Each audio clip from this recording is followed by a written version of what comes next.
Diqqat, shoshilinch. Bir maydan pensioningiz yangi ma'lumotnomasiz bloklanishi mumkin. Assalomu alaykum, hurmatli tomoshabinlar, aziz obunachilar. Bugun men siz bilan shoshilinch va juda muhim mavzuni muhokama qilmoqchiman. Bu ma'lumot har bir pensionerga, ularning oila a'zolariga va hatto nafaqaxo'r bo'lishga yaqinlashib qolgan insonlarga ham tegishli.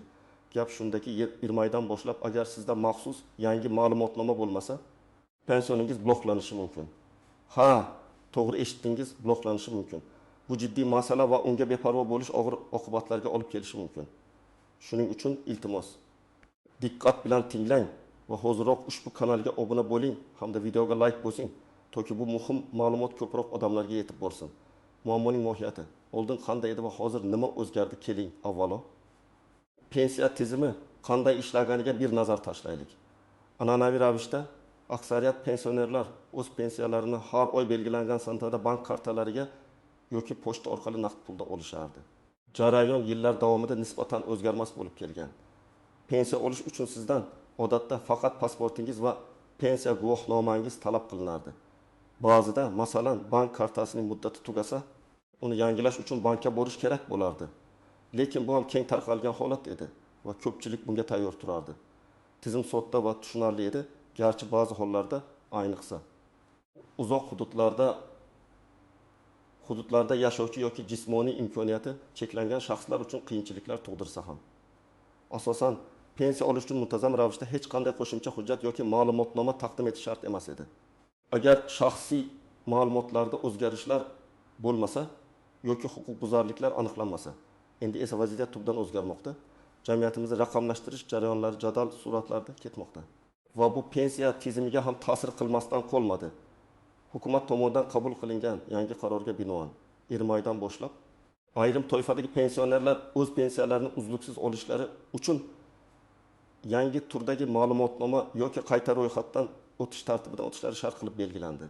Bu yangi tartib asosan tizimda shaffoflikni oshirish, pensiya to'lovlaridagi xato va suiiste'molliklarning oldini olish, shuningdek fuqarolarning shaxsiy ma'lumotlarini yangilash va ularning pensiya olish huquqini tasdiqlash maqsadida joriy etilmoqda. Yangi tizim pensiya olayotgan shaxsning haqiqatan ham hayot ekanligi, uning yashash manzili va boshqa muhim ma'lumotlari dolzarb ekanligini tasdiqlashni talab qiladi. Ba'zi hollarda bu, masalan, biometrik ma'lumotlarni yangilash yoki raqamli imzo olishni ham o'z ichiga olishi mumkin. Bu albatta bir tomondan ijobiy qadam bo'lib, kelajakda yanada qulay va aniqroq xizmat ko'rsatishga xizmat qiladi. Ammo shu bilan birga, hozirgi bosqichda ko'pchilik uchun noma'lumlik va xavotirlarni keltirib chiqarmoqda. Aynan shu xavotirlarga aniqlik kiritish uchun men bugun siz bilanman. Asosiy qismlik nimalarni bilishingiz kerak? Kimlar xavotirlanishi kerak va kimlar yo'q, keling. Yangi tartib kimlarga ta'sir qilishini batafsil ko'rib chiqaylik. Bu borada aniq tushunchaga ega bo'lish juda muhim. Toki ortiqcha xavotirga tushmang va keraksiz harakatlar qilmang. Birinchi navbatda xavotirlanish kerak bo'lganlar. Uzoq vaqt davomida pensiya kartasini ishlatmaganlar yoki pensiyasini naqd pulda olmaganlar. Misol uchun tasavvur qiling. 60 yoshli Omon buva o'z pensiyasini har oy bank kartasiga oladi. Lekin uning butun oilasi chet elda ishlaydi va har oy unga pul yuboradi. Omon buva esa o'z pensiyasidan deyarli foydalanmaydi. Kartasidagi pul yillar davomida yig'ilib yotadi. U bankomatdan pul yechmaydi, to'lovlar qilmaydi. Agar Omon buva 6 oydan ko'proq vaqt davomida o'z pensiya kartasidan foydalanmagan bo'lsa, u yangi tartibga ko'ra tasdiqlash jarayonidan o'tish kerak bo'ladi. Tizim avtomatik ravishda bunday hisoblarni faol emas deb belgilashi va ularni tekshirishni talab qilishi mumkin. Bu holda Omon buva pensiya jamg'armasi bo'limiga borib, o'zining tirikligini va pensiya olishga haqli ekanligini tasdiqlovchi ma'lumotnoma olish kerak bo'ladi. Aks holda 20 oydan keyin uning pensiyasi bloklanishi va mablag'lar muzlatib qo'yilishi mumkin. Tasavvur qiling, Omon buva birdaniga pul kerak bo'lib qolsa, ammo kartasi ishlamasa. 2. Chet elda yashayotgan va O'zbekistondan pensiya olayotgan fuqarolar. Aytaylik 15 yoshli Gulnora aya farzandlarining yoniga Rossiyaga ko'chib ketgan. Ammo O'zbekistondagi staji bo'yicha pensiya oladi. U har oy o'zining O'zbekistondagi bank kartasiga pensiyasini oladi. Lekin uni yechib olish yoki boshqa tranzaksiyalar qilish uchun har safar O'zbekistonga qayta olmaydi. Bunday holatlarda avvallari pensiya avtomatik ravishda o'tkazib berilardi. Endi esa yangi qoidalarga ko'ra Gulnora aya har 12 oyda bir marta yoki belgilangan muddatlarda shaxsini tasdiqlash uchun konsullikka yoki O'zbekistondagi vakolatli organga murojaat qilishi va hayot ekanligi haqida ma'lumotnoma olishi shart bo'ladi. Agar u bu jarayondan o'tmasa, uning pensiyasi ham bloklanadi bu holatda. Ayniqsa, sayohat qilish imkoniyati cheklangan keksa yoshdagi insonlar uchun bu jiddiy muammo bo'lishi mumkin. O'tdi. Yashash joyini o'zgartirganlar, ayniqsa turli viloyatlar yoki tumanlar orasida ko'chganlar. 68 yoshli Nodira opa Toshkent shahridan Farg'ona viloyatiga ko'chib o'tgan. U ilgari Toshkentdagi pensiya jamg'armasi bo'limi orqali pensiya olgan. Yashash manzilini o'zgartirganda u o'zining pensiya ishini yangi yashash joyidagi bo'limga o'tkazishi kerak edi. Ammo agar u buni rasmiylashtirishni unutgan bo'lsa yoki biron sababga ko'ra bajarmagan bo'lsa, uning ma'lumotlari eskirgan hisoblanadi. Yangi tartibga ko'ra bunday holatda uning pensiyasi shubhali deb topilib to'xtatib qo'yilishi mumkin. Nodira opaning vazifasi yangi yashash joyi bo'yicha pensiya jamg'armasiga murojaat qilib, o'z ma'lumotlarini yangilash va bu haqda tasdiqlovchi yangi ma'lumotnoma olishdan iborat bo'ladi. 4. Nogironlik pensiyasini oluvchilar, ayniqsa muddatli nogironlik guruhi belgilangan bo'lsa va muddat tugagan bo'lsa. Masalan, 2-5 yoshli Javlon aka ikkinchi guruh nogironi bo'lib, unga nogironlik 1 yil muddatga berilgan. Agar u belgilangan muddatda tibbiy mehnat ekspert komissiyasidan TM qayta o'tmagan bo'lsa va nogironlik muddati tugagan bo'lsa, uning nogironlik pensiyasi avtomatik ravishda to'xtatiladi. Garchi bu yangi qoidalar bilan bevosita bog'liq bo'lmasa ham, bu unga qo'shimcha bosim yuklaydi. Chunki u nafaqat tamekdan o'tib yangi ma'lumotnoma olishi, balki pensiya jamg'armasiga ham bu ma'lumotni taqdim etishi shart bo'ladi. Agar u yangi ma'lumotnomani 1 maygacha yoki undan keyingi yaqin muddatlarda taqdim etmasa, uning pensiyasi bloklanadi. Kimlar xavotirlanishi shart emas. Biring, so'nggi 6 oy ichida pensiya kartasi orqali muntazam ravishda to'lovlar amalga oshirganlar yoki naqd pulda pensiya olganlar. Agar siz pensiya kartangizdan har oy bankomat orqali pul yechib olsangiz, do'konlarda to'lovlar qilsangiz yoki kommunal xizmatlar uchun to'lovlarni amalga oshirsangiz, demak sizning hisobingiz faol hisoblanadi. Tizim sizning tirik ekanligingizni va pensiya olishga haqli ekanligingizni avtomatik ravishda tasdiqlaydi. Bunday holda sizdan hech qanday qo'shimcha harakat talab qilinmaydi. 2. Yaqinda pensiya rasmiylashtirganlar oxirgi 6-12 oy ichida. Agar siz yangi pensioner bo'lsangiz va yaqinda pensiya rasmiylashtirgan bo'lsangiz, demak sizning barcha ma'lumotlaringiz yangilangan va tasdiqlangan hisoblanadi. Sizdan ham hozircha qo'shimcha ma'lumotnoma talab qilinmaydi. Yagona elektron pensiya tizimida ro'yxatdan o'tgan va biometrik ma'lumotlar yangilanganlar. Ba'zi hududlarda yoki ma'lum toifadagi fuqarolar uchun elektron tizim orqali biometrik ma'lumotlarni yangilash joriy qilingan bo'lishi mumkin. Agar siz bu jarayondan o'tgan bo'lsangiz, sizning ma'lumotlaringiz dolzarb hisoblanadi va sizdan yangi ma'lumotnoma talab etilmaydi. Shuni ham eslatib o'tish joizki, bu yangi tartib asosan davlat pensiyalari va nafaqalariga tegishli. Ayrim xususiy pensiya fondlari yoki shaxsiy jamg'arma pensiyalari uchun o'ziga xos qoidalar mavjud bo'lishi mumkin. Ammo bu borada pensiya jamg'armasi bilan bog'liq xavotir yo'q. Asosiy qism 2 qoidalardan istisnolar. Tuzoqlar va noaniq nuanslar har qanday yangi qoida joriy etilganda, unda ba'zi istisnolar, oldindan aytib bo'lmaydigan holatlar va noaniq jihatlar bo'lishi tabiiy. Bu jarayon ham bundan mustasno emas, istisnolar. Bemorlar va karavotga mixlanib qolganlar eng jiddiy istisnolardan biri. Bu jismoniy imkoniyati cheklangan, mustaqil harakatini olmaydigan yoki kasalligi tufayli pensiya jamg'armasiga bora olmaydigan pensionerlardir. Bunday hollarda pensiya jamg'armasi yoki mahalliy hokimiyat organlari xodimlari fuqaroning yashash joyiga borib, shaxsni tasdiqlash jarayonini amalga oshirishlari mumkin. Buning uchun odatda mahalla qo'mitasi orqali ariza berish yoki tibbiyot muassasasidan tasdiqlovchi ma'lumotnoma taqdim etish talab qilinadi. Masalan, 5 yoshli Zubayda bu insultdan keyin karavotga mixlanib qolgan. U pensiya jamg'armasiga o'zi bora olmaydi. Bu holatda uning farzandlari yoki vasiylari mahallaga murojaat qilib, pensiya jamg'armasi xodimi uyga kelib tasdiqlash jarayonini o'tkazishni so'rashlari mumkin. Bu jarayon bepul bo'lishi va barcha zarur xizmatlar joyida ko'rsatilishi shart. 2.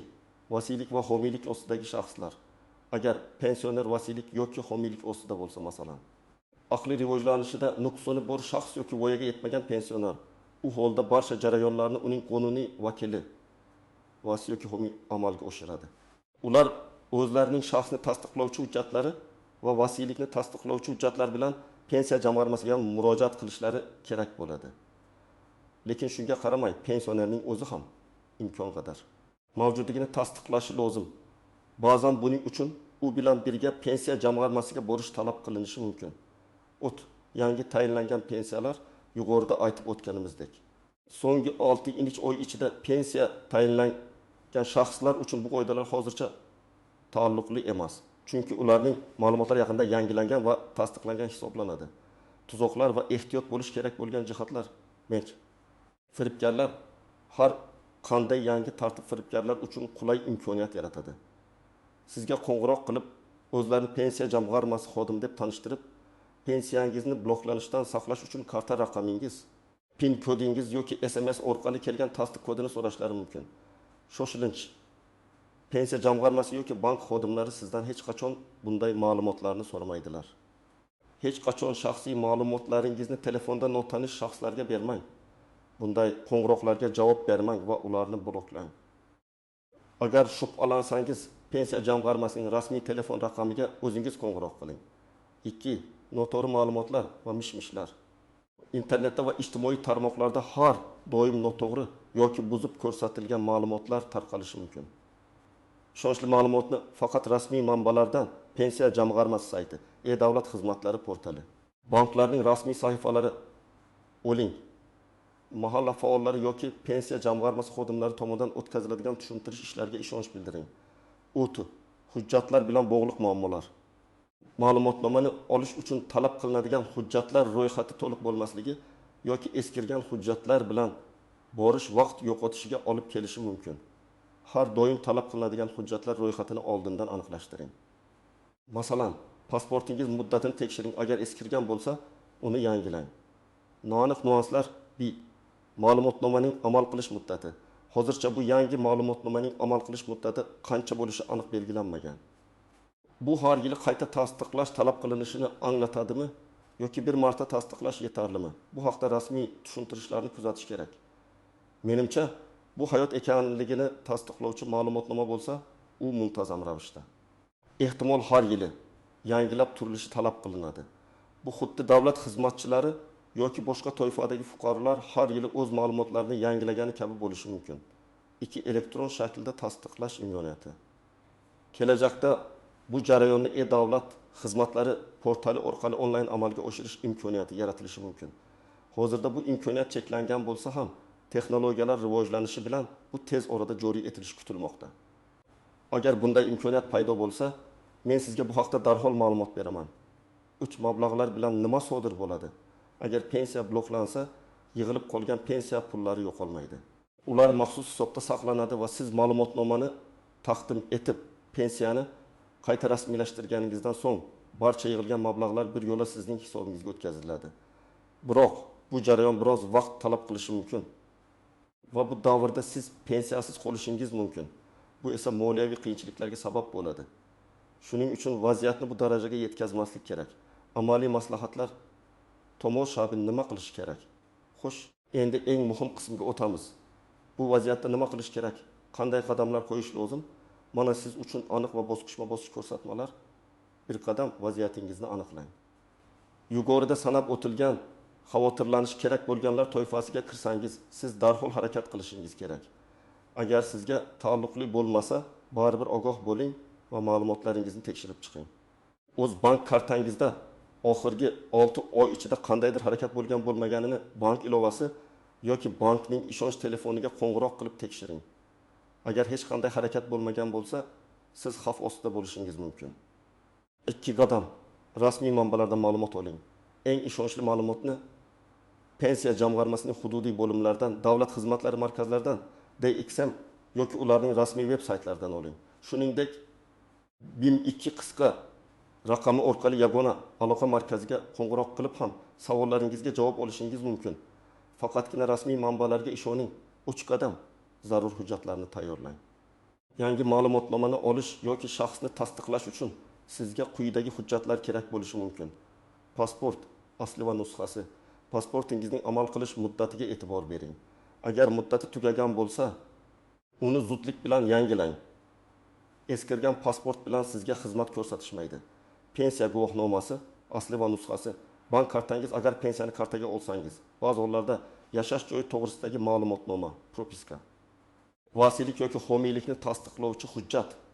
Agar siz vasiy yoki homiy bo'lsangiz, tibbiy ma'lumotnoma yoki ta'min xulosasi nogironlik pensiyasi oluvchilar uchun ayniqsa muddati o'tgan bo'lsa. Chet elda yashayotganlar uchun konsullik muassasasi tomonidan berilgan hayot ekanligi haqida ma'lumotnoma. 4 qadam qayerga borish kerak? Pensiya jamg'armasining hududiy bo'limlari bu asosiy manzil. Siz o'zingizning yashash joyingizdagi pensiya jamg'armasi bo'limiga murojaat qilishingiz kerak. Bo'limning ish vaqtini oldindan aniqlab oling. Davlat xizmatlari markazlari DXM. Ba'zi turdagi ma'lumotnomalarni olish yoki shaxsiy ma'lumotlarni yangilash bo'yicha xizmatlarni DXMlar ham ko'rsatishi mumkin. Bu yerda navbatlar pensiya jamg'armasiga nisbatan kamroq bo'lishi mumkin. Bank pensiya kartasining faolligini tekshirish yoki karta bilan bog'liq muammolarni hal qilish uchun bankka murojaat qilishingiz mumkin. Biroq yangi ma'lumotnoma uchun pensiya jamg'armasi yoki DXM asosiy manzil hisoblanadi. 5 qadam. Qanday harakat qilish kerak? Borganingizda vaziyatingizni to'liq tushuntiring. Masalan, men falon muddatdan beri pensiyamni ishlata olmadim va pensiyam bloklanishi mumkinligini eshitdim. Nima qilishim kerak? Tegishli ariza shaklini to'ldiring. Agar kerak bo'lsa, xodimdan yordam so'rang. Tayyorlagan hujjatlaringizni taqdim eting. Barcha hujjatlaringizning asli va nusxalari yoningizda bo'lishi shart. Beriladigan yangi ma'lumotnomani oling va uning nusxasini o'zingizda saqlab qoling. Agar sizga ma'lumotnoma berishmasa yoki sizning murojaatingiz rad etilsa, rad etish sababini yozma ravishda talab qiling. Bu keyinchalik shikoyat qilish yoki huquqlaringizni himoya qilish uchun muhim bo'ladi. 6 qadam. Agar pensiya bloklansa, nima qilish kerak? Agar bir maydan keyin pensiyangiz bloklansa, vahima qilmang. Yuqoridagi 4 va 5 bosqichlardagi harakatlarni qiling. Pensiya jamg'armasiga murojaat qiling. Kerakli ma'lumotnomani oling va uni taqdim eting. Pensiya qayta tiklangandan so'ng sizga barcha to'planib qolgan pullar to'lab beriladi. Lekin shuni unutmangki, bu jarayon bir necha kun yoki hatto hafta vaqt olishi mumkin. Xulosa va yakuniy chorlov, hurmatli do'stlar. Men bugun sizga ilmaydan boshlab pensiyangiz bilan bog'liq yuzaga kelishi mumkin bo'lgan jiddiy muammo haqida batafsil ma'lumot berishga harakat qildim. Yangi qoidalar asosan shaffoflikni oshirish va tizimni tartibga solishga qaratilgan bo'lsa-da, ba'zi pensionerlar uchun vaqtinchalik noqulayliklar tug'dirishi mumkin. Shuning uchun har biringizni ogoh bo'lishga va o'z pensiya ma'lumotlaringizni oldindan tekshirishga chorlayman. Barcha zarur choralar ko'rilgan taqdirda sizning pensiyangiz uzluksiz to'lab berilishi davom etadi va siz hech qanday muammoga duch kelmaysiz. Unutmang, bu ma'lumot juda muhim, uni o'z yaqinlaringizga, qo'shnilaringizga, ayniqsa keksa yoshdagi tanishlaringizga yetkazishda yordam bering. Ularning ko'pchiligi internetdan foydalanmaydi va bu kabi muhim yangiliklardan bexabar qolishi mumkin. Ular uchun aynan sizning yordamingiz muhim. Bugungi mavzu bo'yicha o'z fikr-mulohazalaringizni, savollaringizni izohlarda qoldiring. Men ularning har birini o'qib chiqaman va imkon qadar javob berishga harakat qilaman. Videoga like bosing va kanalga obuna bo'lishni unutmang. Toki men kelajakda ham sizga foydali va muhim ma'lumotlarni taqdim eta olay. E'tiboringiz uchun rahmat. O'zingizni ehtiyot qiling va sog' salomat bo'ling.